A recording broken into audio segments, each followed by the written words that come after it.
cornerback, accomplished cornerback available. Have you gotten a Go get him, Eric. I love all our corners, don't get me wrong, but go get him, Eric.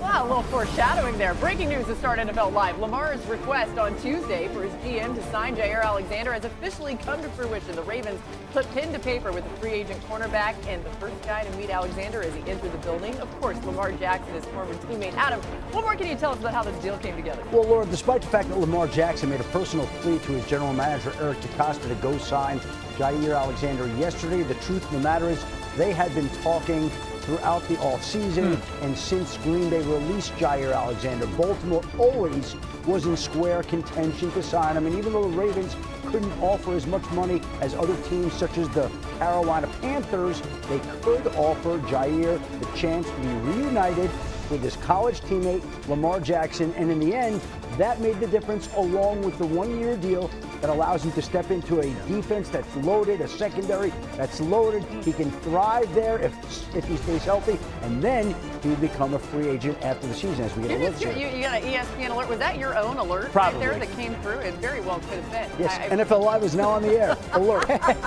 We need those alerts out there. All right, the Ravens secondary struggled last season. On passes 15-plus yards downfield, they allowed the fourth highest QBR and ranked bottom 10 in completion percentage and passing touchdowns allowed. Last season, Jaire Alexander defended a pass on 23% of his targets as nearest defender.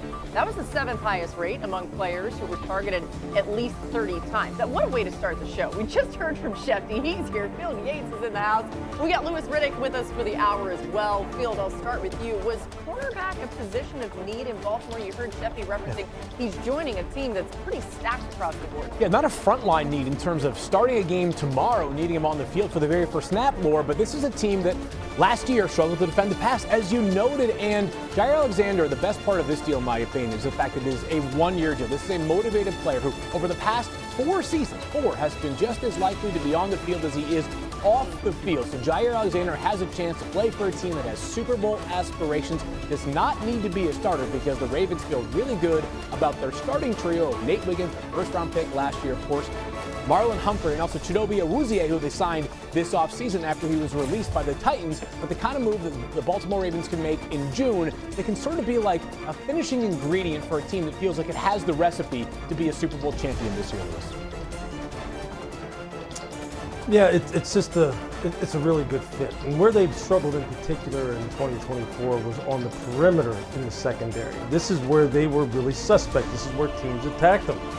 And the fact is, Jaire primarily is an outside lane player. Now what you can do with Marlon Humphrey is put him in the slot at the star at the nickel position where he's most comfortable, where he's most deadly. You can keep Kyle Hamilton in the middle of the field with Malachi Starks. And now Jaire and Nate and Chidobe and anyone else who wants to go ahead and buy for playtime can buy for playtime on the outside. Now with Jaire, listen, this is a guy from a scheme fit perspective is very, very comfortable playing all the different coverage disciplines, cover 2, cover 4, all the split safety stuff, because he did that in Green Bay. He did that at a high level with lots of instinct, lots of ball vision, real quick closing quickness, real good ball skills. These are all the things that Zach Orr wants in their version of the split safety defenses that they run there in Baltimore. So look, there's a reason why Lamar said go out and get him. There's a reason why they were already talking to him anyway. It just made sense. Now Jaire just needs to stay on the field. He's only played 14 games over the past 2 years. He's had shoulder and knee issues. He's got to stay on the field. He stays on the field, he'll get everything he wants. Baltimore will get everything they want. Yeah, so Laura, when we look at this in the aggregate of the first and second rounds of the NFL draft, the Ravens defense now has a new look to it, right? Malachi Starks, a player that the Ravens were incredibly enamored by during the pre-draft process. They were thrilled to land him where they did towards the end of the first round. And then the second round, they get Mike Green, who led the FBS in sacks last season, who was a ready-made pass rusher.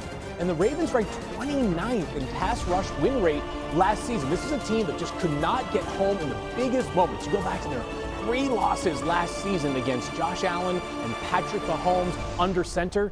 This team has just 5 sacks. Jalen Hurts as well, 5 sacks in those 3 games against some of the best quarterbacks in the NFL. You just love to see the Ravens, a team that obviously they've been vying for the Super Bowl. We felt like they were close these last few years, just adding pieces at key spots. It can't hurt, right? New on NFL Live, let's go to Chiefs mini camp. We're going to hear from Patrick Mahomes talking about Travis Kelce.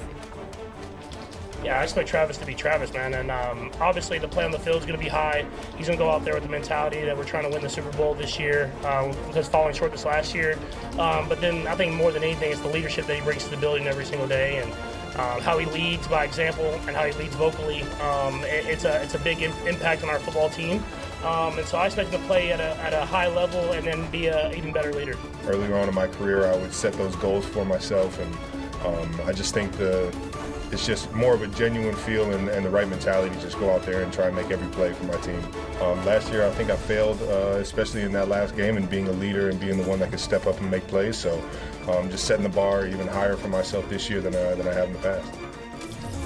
As you'd expect, Travis owning it. He hasn't looked the same over the last few seasons, right? In that span, he's averaged under 60 receiving yards per game, has a total of 8 touchdowns. His yards per target and yards after catch have also dipped. In the previous 3 seasons, he averaged 80.8 receiving yards per game, good for 8th in the NFL, had 32 receiving touchdowns, which was the 3rd most. Adam, what are you hearing about Kelce as he enters year 13? Well, people say he's lost weight, and obviously the whole team, including Travis Kelce, has a point to prove. They did not like the way last season ended. It did not sit well with them during the offseason, and this team has gone out and made a number of changes. I think Travis Kelce, Patrick Mahomes, they all take this personally, and it's reflected in the work that they put in during the offseason, which is a lot. Now the team has gone out, made a number of changes. It's brought back Hollywood Brown. It gets back Rashee Rice, and of course they used their first-round draft pick on Josh Simmons to play left tackle, protect Patrick Mahomes' blindside, and that should be a boost for this entire offense this season. Yeah, I think some people were wondering whether Travis Kelce can rediscover a more explosive form in the middle of the field. I don't know that I expect that at his age. Unfortunately, this set can attest to you don't tend to feel a whole lot better getting into your 30s. We're so old. That being said, Laura, I do think that there are ways in which the Chiefs, with their wide receivers, can help give Travis Kelce a whole lot more room to operate with. Over the past 3 seasons, the Chiefs have become a decidedly less explosive offense. Check the numbers here. Last year, they were second to last in explosive plays, defined by us as plays that travel 20-plus yards, either on the ground or through the air.